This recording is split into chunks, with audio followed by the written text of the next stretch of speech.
Vice President Sara Duterte, mas mataas pa ang trust at approval rating sa pangalawang Pangulo kumpara kay Pangulong Marcos Jr. Base po yan sa pinakahuling survey ng Publicus Asia. Lumalabas na sumadsad sa negative 27% ang net trust ratings ni PBBM habang nakakuha ng 28% approval at 26% trust ratings naman si VP Sara. At dahil dyan, may naniniwala naman ang isa pong ekonomista na matindi na ang pagkadismaya na maraming Pilipino sa pamahalaan sa harap ng isyu ng malawakang korupsyon at political accountability na hinihingi ng taong bayan. Report mula kay Eden Santos.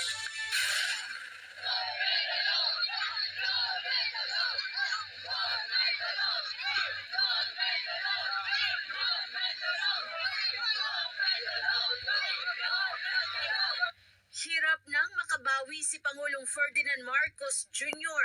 sa mga Pilipino.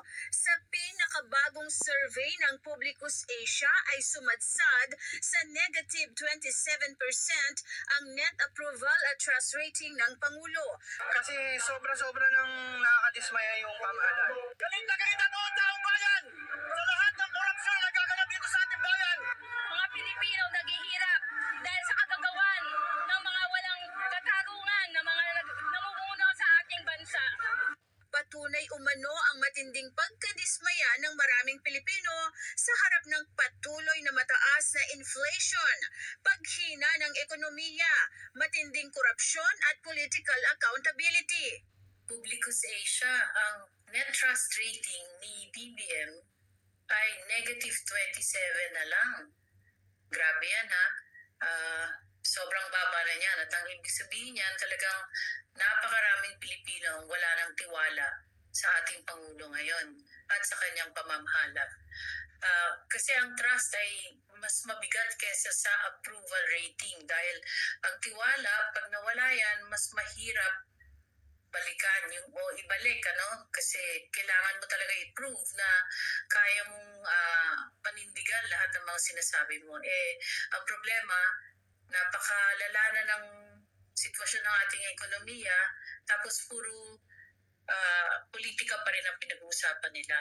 Ayon kay Cora Guidote, isang economist at dating head ng BSP Investor Relations Office, sinayang ni BBM ang tiwala ng taong bayan.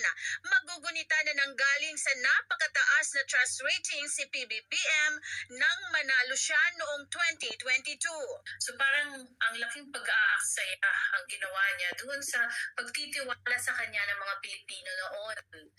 So kung ginamit niya yun para mapaunlad ang ekonomiya at malinis ang kanyang pagpapatakbo ng gobyerno, sana nanatili na mataas ang kanyang trust rating. Pero ngayon na nakikita natin na negative 27 na ito.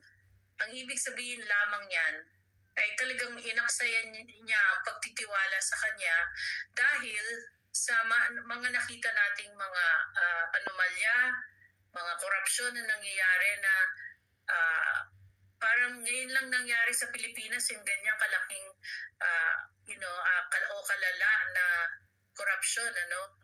So, yan, talagang malaking panghihinayang ang nangyayari at saka sayang talaga yung oportunidad na binigay sa kanya ng taong bayan. Pinutakti naman ng ha-ha-ha emoji ang website ng Publicus Asia ukol sa nasabing survey. May netizen na nagkomento ng congrats, tumaas na from negative 15 to negative 27. May comment din na negative 27 congrats dahil yan kay Clary Ring. Parang spaghetti lang, pababa ng pababa at marami pang negatibong komento para sa Pangulo. Agad namang ipinagtanggol ni House Deputy Speaker Janet Garin ang Pangulo sa mababang trust rating nito. Kapag ikaw ay nagtatrabaho, kapag ikaw ay magandang bunga at ikaw ay magandang puno na nagbibigay ng magagandang prutas at bunga, babatuhin ka ng babatuhin ka. Samantala, muling namayagpag sinasabi nasabing survey si Vice President Sara Duterte sa kabila ng mga aligasyon laban sa kanya sa impeachment trial ay nakakuha ng 28% approval at 26% trust rating si VP Sara. Eden Santos